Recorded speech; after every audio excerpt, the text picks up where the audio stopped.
पाकिस्तान में कोरोना के फैलाव में तेजी आ रही है, मगर उसी रफ्तार से लॉकडाउन में नरमी की जा रही है। और आज वज़ीर आज़म इमरान खान ने लॉकडाउन में नरमी से मुताल्लिक मजीद अहम ऐलानात कर दिए हैं।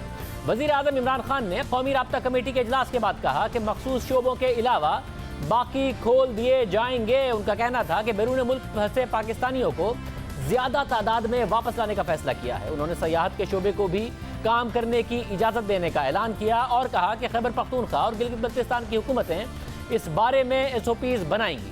पाकिस्तान में गुज़िश्ता एक महीने में कोरोना के केसेस और अमवात बढ़ गई हैं। मुल्क में कोरोना के मजमूई केसेस 72,460 हो चुके हैं और अमवात 1,543 हो चुकी हैं। गुज़िश्ता 24 घंटों में 14,398 टेस्ट में से 2,964 नए केसेस रिपोर्ट हुए हैं, यानी कि 20% से भी ज़्यादा इस वक्त मस्बत केसेस की तादाद है। 60 अफराद की कोरोना से अमवात हुई, जबकि गुज़िश्ता रोज़ पाकिस्तान में एक दिन के सबसे ज़्यादा 88 अमवात रिपोर्ट हुई थी और 30 मई को 78 अमवात हुई। पाकिस्तान में कोरोना केसेस और अमवात में ये इजाफा लॉकडाउन ख़त्म होने के बाद हुआ है। इस हवाले से पंजाब के महकमा सेहत की एक अहम समरी सामने आई, जो उस वक्त पंजाब हुकूमत को पेश की गई थी। 15 मई को पेश की गई थी। लॉकडाउन नरम करने की मुखालफत की गई थी, मज़ीद सख्ती की बात की गई थी। जब पंजाब हुकूमत एक एक करके पाबंदियां ख़त्म कर रही थी, उस वक्त पंजाब हुकूमत का महकमा सेहत खबरदार कर रहा था कि हुकूमत सख्त इक़दामात ले, मगर पंजाब हुकूमत ने मज़ीद सख्ती के बजाय एक एक करके पाबंदियां ख़त्म करना शुरू कर दी। 15 मई को सेक्रेटरी हेल्थ ने वज़ीर आला पंजाब को एक समरी भेजी, जिसमें पंजाब ख़ास तौर पर लाहौर में तशवीशनाक सूरत हाल की निशानदही की गई। इस समरी के मुताबिक टेस्ट की सलाहियत के मौसर इस्तेमाल और मालूमात पर मबनी फैसले के लिए पंजाब काबीना की कमेटी ने 27 अप्रैल को वर्किंग ग्रुप कायम करने की मंजूरी दी।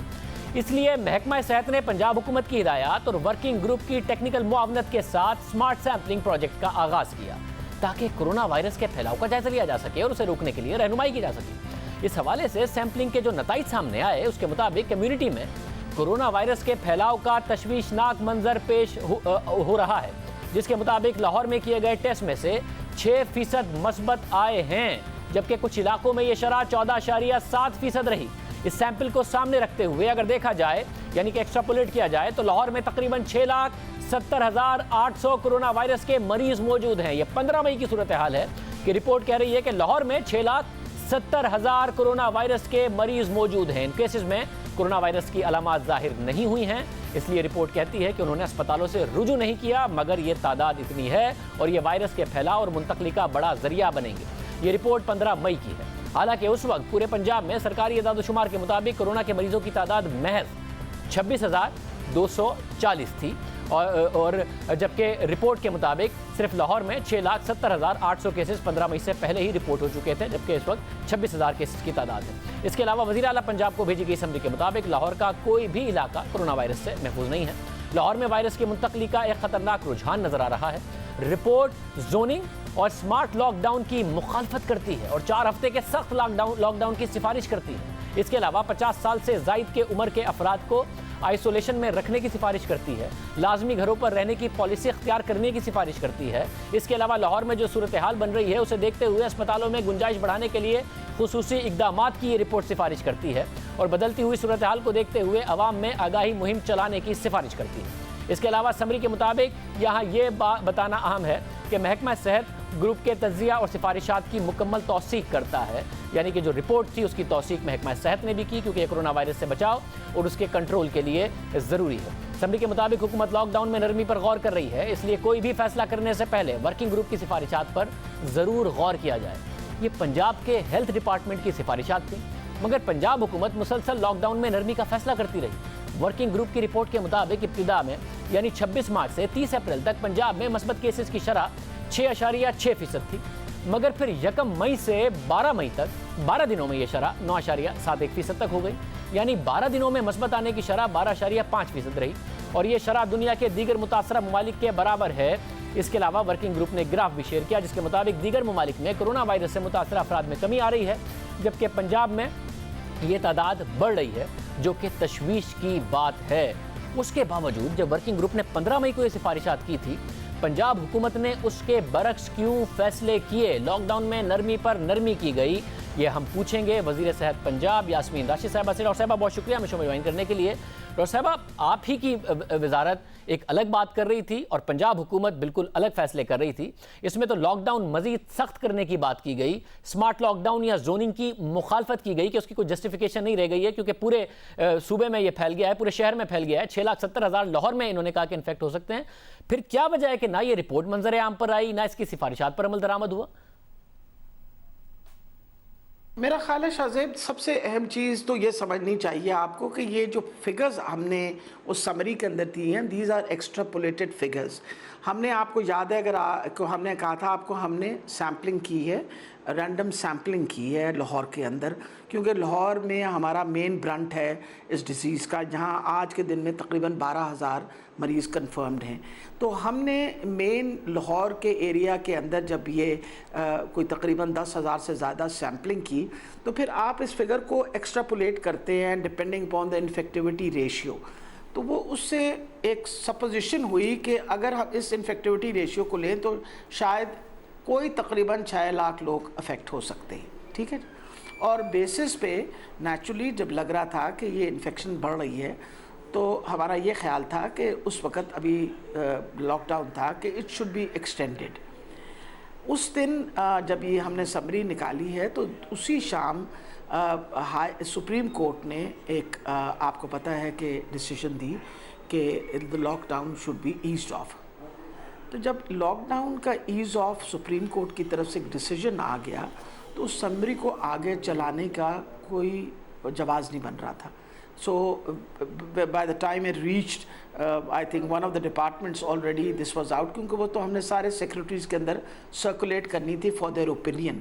تو already an opinion had been given by the Supreme Court, اور پھر آپ کے سامنے ہے کہ پاکستان میں تقریباً سارے بزنسز بھی کھلے اور انہوں نے کہا کہ عید کے لیے لوگوں کو آپ اجازت دیجیے, اور یہ دن جو آپ مقرر کر رہے ہیں وہ بھی یہ تھوڑی پتہ کہ کس دن کرونا پھیلے گا. ڈاکٹر صاحب ظاہر تحریک انصاف ہر چیز دوسروں پر ڈال دیتی ہے. سپریم کورٹ کا فیصلہ آیا ہے 18 مئی کو, لاک ڈاؤن میں نرمی کا فیصلہ کیا ہے پنجاب حکومت نے 9 مئی کو, 11 مئی کو پنجاب حکومت نے بازار اور مارکیٹس کھول بھی دیں, 15 مئی کو اگر یہ رپورٹ آ گئی تھی تو یہ رپورٹ سپریم کورٹ کے سامنے نہیں رکھی گئی ہے, تو سارے فیصلے ہو چکے تھے. شاپنگ مالز, آٹو موبائلز کھولنے کا فیصلہ, شاپس کھولنے کا 18 مئی کو ہو گیا.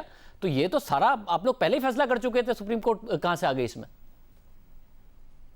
دیکھیں جی, فیصلے ہوئے تھے نا کھولنے کے, فیصلے ہوئے تھے, ان کی امپلیمنٹیشن جو ہے یہ تو آپ کو پتہ ہے کہ 18 سے شروع ہوئی, اور اس سے پہلے جیسے میں نے آپ کو کہا ہے کہ جس دن یہ چلی ہے فائل اس کے دوسرے دن آ گیا تھا سپریم کورٹ کا.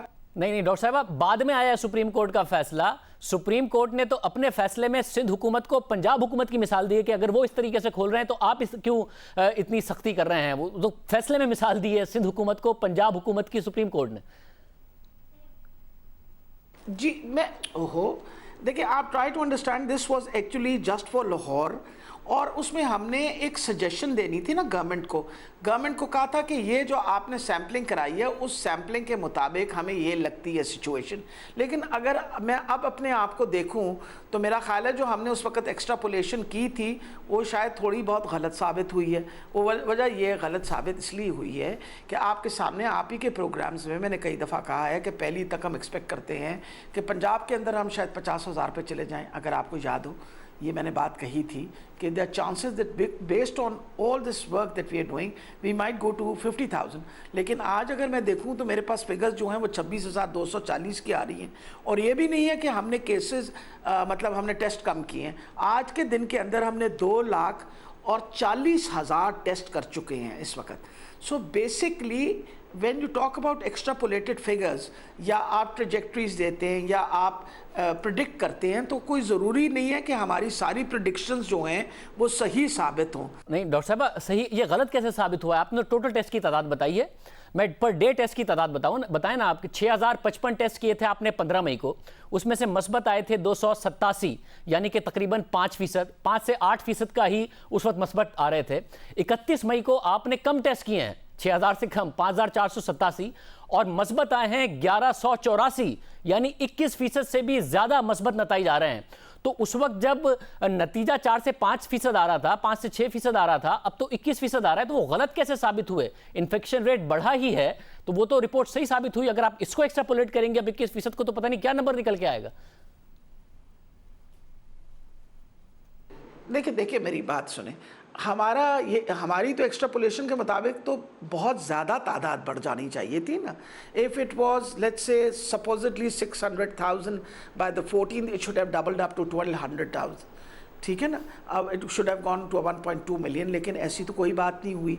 सो that is why I said extrapolated figures होती हैं। वी ट्राई कि हम साइंटिफिकली कुछ प्रूव करें, लेकिन इस वक्त इस कोविड वायरस में दुनिया के अंदर भी लोग फेस कर रहे हैं problem. We are facing a problem कि हम उसकी उस तरह करके किसी किस्म की प्रिडिक्शन करने से हम कासिर हैं। हम हर 5 दिनों के बाद हम सोचते हैं कि may be will be going in this direction, और वो डायरेक्शन जो है थोड़ा सा तब्दील हो जाता है। डॉक्टर साहब, मैं फिर भी जानना चाह रहा हूँ, ये रिपोर्ट उस वक्त गलत साबित होती अगर आपने टेस्ट की तादाद बढ़ाई होती।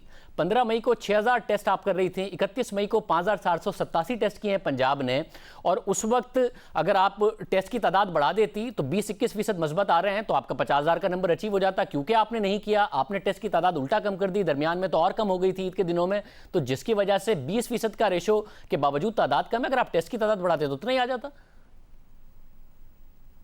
देखिए शाहजेब, मेरा ख्याल है 2 चीज़ें आप इस समझने की ज़रूर कोशिश करें। एक तो ये है कि टेस्ट इस वक्त हमें एक टेस्ट तकरीबन 4 से 5 हज़ार रुपये में पड़ रहा है। हमारे पास कैपेसिटी है to increase the number of test, there is no doubt about it, लेकिन हमारे लिए नामुमकिन होगा कि हम हर दूसरे बंदे का टेस्ट कर लें। अब हमें अपना टेस्ट को वो लोग जो सिम्टोमेटिक होंगे उनके टेस्ट करने पड़ेंगे, और उनकी जो कॉन्टैक्ट ट्रेसिंग करके उन लोगों के टेस्ट करने पड़ेंगे, ताकि हम इसको इकोनॉमिकली मैनेज करें। लेकिन जो सबसे अहम फिगर है जो हमारे लिए which actually gives us the direction of this disease, और इसकी जो एक्चुअली मोर्टेलिटी बताती है, that is the number of deaths and the number of critically ill patients. मेरे पास इस वक्त भी, मैं क्योंकि हर रोज़ एक फ़िगर आती है हमारे पास, इस वक्त भी मेरे पास क्रिटिकली इल जो हैं पूरे पंजाब में 123 मरीज़ हैं। 11 करोड़ की आबादी के अंदर 123 people covid positive are critically ill. आप ना क्रिटिकली इल पेशेंट को छुपा सकते हैं, और ना ही आप किसी तरीके से डेथ को भी छुपा सकते हैं। Total number of deaths covid positive आ 497। आई कैन नॉट प्रिडिक्ट आज से हफ्ते बाद क्या सिचुएशन डेवलप होगी, मेरे लिए ये भी मुश्किल है बताना। लेकिन इस वक्त आज के दिन में और पिछले कुछ दिनों की जो फिगर्स आ रही हैं, वो मेरे लिए तो थोड़ी सी हौसला अफजा है कि मैं सोच रही हूँ कि अभी भी we are in a controlled situation. Doctor साहब, ये है एक हौसला अफजा बात, और उम्मीद करते हैं कि ऐसी सिचुएशन रहे कि अभी तक जो अमवात की तादाद है या फिर जो क्रिटिकल पेशेंट्स है वो कम है। मगर अब आप कह रही हैं कि क्योंकि महंगा होता है टेस्ट, इसलिए अब हम कम कर रहे हैं। जिनको सिम्टम्स आए उन्हीं को अगर आप करेंगे, तो पहले तो जो लॉकडाउन से स्मार्ट लॉकडाउन की तरफ गए थे, उसमें तो था ही है कि आप जी ट्रेस करेंगे, टेस्ट करेंगे। तो जब लॉकडाउन नरम कर दिया, उसके बावजूद अगर टेस्ट नहीं करेंगे, तो ये तो बड़ी ख़तरनाक बात है। क्योंकि जो यंग पॉपुलेशन वाली बात है, वो आपकी रिपोर्ट ये बताती है, जो हेल्थ डिपार्टमेंट की रिपोर्ट थी, कि 20 से 30 साल की उम्र के जो लोग हैं उनमें जो शरह अमवात है वो कम है, 0.5% है, दुरुस्त बात है। फिर जो 30 से 40 साल के लोग हैं उसमें भी 0.5% है पाकिस्तान में, ये भी हौसला अफजा बात है। 40 से 50 साल के लोगों में 2.3%, 50 से 60 साल के लोगों में 3%, और 60 से 70 साल के जो लोग हैं और 70 से ऊपर के जो लोग हैं उनमें 8% से ऊपर की शरह है। ये रिपोर्ट बताती है। डॉक्टर साहब, अगर आप लोग टेस्ट ही नहीं करेंगे तो फिर जवान लोगों से, पाकिस्तान में तो फैमिली सिस्टम ऐसा है, वो बुजुर्गों को लगेगा और फिर शरह अमवात बढ़ेंगी। जो दूसरे ममालिक हैं उसमें भी जो बुजुर्ग थे उनकी अमवात की वजह से उनकी शरह ज़्यादा है, तो फिर तो ये फैलेगा। कोई शक नहीं है। तभी तो आप देखिए ना, हम बार बार क्या एम्फेसाइज करते हैं, जब आप भी बात करते हैं और मैं भी बात करती हूँ, तो हम सबको ये रिक्वेस्ट करते हैं कि बुज़ुर्गों को घरों में रखिए। बुज़ुर्गों को आप इस वक्त उनकी जितनी ज़्यादा हिफाजत कर सकते हैं उतनी करिए। आप उन्हें मत जाके मिलिए, घरों में जाके कोशिश करें कि आप उनको कम से कम जितना आइसोलेट करके, आइसोलेशन का ये मतलब नहीं कि कमरे में बंद कर दीजिए, पर ये कि उनसे दूर रही, अपनी दूरी रखें, सोशल डिस्टेंसिंग करें। कोई शक नहीं है, जो आपने बात की इसके ऊपर मैं तो बिल्कुल डिफर ही नहीं करती आपसे। लेकिन अब तो देखें Shahzeb, we need to understand, we have to live with covid. ये वायरस इज़ देयर। जिस तरह हमने डेंगू के साथ ज़िंदा रहना सीखा है और तरीका सीखा है उससे परहेज़ का, हिफाजत का, इसी तरीके से हमें कोविड के लिए भी हिफाजती तदाबीरें इख्तियार करनी पड़ेंगी। We are learning every day, हर रोज़ हम एक नई बात सीखते हैं। وہ درست ہے، ظاہر ہے ہر روز ایک نئی بات سیکھتے ہیں، مگر اگر ہم ٹیسٹ بھی کم کریں گے اور صرف عوام کے اوپر احتیاط کا چھوڑیں گے، بطور ڈاکٹر آپ سمجھتی ہیں، کیونکہ آپ شروع میں کہتی تھی کہ لاک ڈاؤن کرنے کا فائدہ ہوا تھا، سختی کا فائدہ ہوا تھا، اگر سب عوام پہ چھوڑ دیتے ہیں اور ٹیسٹ بھی کم کرتے ہیں تو آپ کو لگتا ہے کہ کچھ مثبت ہوگا؟ لاک ڈاؤن سے دیکھیں نا کیا مجھے فائدہ ہوا، جب ہم نے لاک ڈاؤن کیا اس وقت سپریڈ بہت حد تک ہم نے کنٹرول کی، لیکن اس دورانیہ میں ہم نے اپنی ٹیسٹنگ کیپیسٹی بڑھا دی، ہم نے اپنے ہاسپٹلس کی کیپیسٹی بڑھا دی، ہم نے انشور کیا کہ ہمارے ہائی ڈیپینڈنسی یونٹ، ہمارے ventilators all were in working conditions, یہ ساری ہم نے اقدام اٹھائے، پی پیز خریدے گئے، پھر آپ کو پتہ ہے اب تو الحمدللہ پاکستان کے اندر پروٹیکٹیو اکوپمنٹ خود اس وقت پروڈکشن میں ہو گیا ہے، تو we have now become more comfortable to deal with the situation. بہت شکریہ ڈاکٹر یاسمین رشید صاحب ہمارے ساتھ موجود تھی۔